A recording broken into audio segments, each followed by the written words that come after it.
Translation. How can you disbelieve in Allah when you were lifeless and He brought you to life, then He will cause you to die, then He will bring you back to life, and then to Him you will be returned. Tafsir. The earlier verses affirmed the existence and the oneness of Allah, and prophethood, giving self-evident proofs and refuting the whimsical and false notions of the doubters and the disbelievers. These two verses speak of the blessings which Allah has showered on man, pointing out that all the same there are men who do not recognize the bounty of Allah and persist in their denial, the suggestion being that if they do not want to take the trouble of considering the arguments which have been advanced by the Holy Quran in the earlier verses, they should, as every man with an undistorted nature must, at least be grateful to their benefactor, for even this would be a way of realizing why they should be obedient to Allah.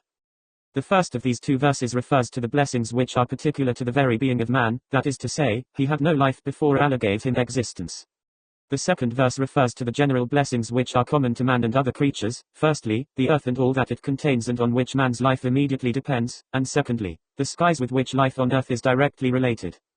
Verse 28 begins by expressing surprise at those who insist on being ungrateful to Allah and on denying Him.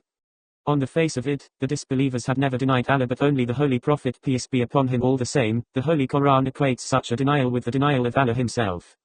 Then, the verse reminds man that once he was dead, amwad, or that he had no life.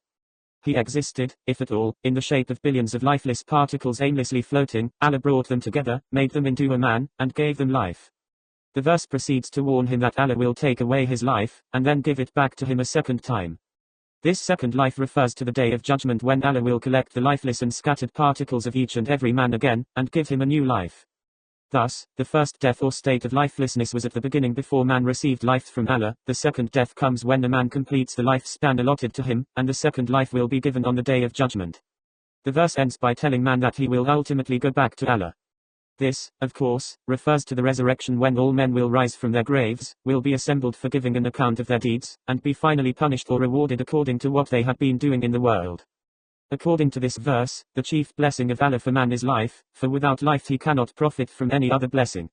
This is obvious enough. But the verse counts death too as a blessing. It is so, because physical death is the door to the perpetual life of the other world after which there is no death.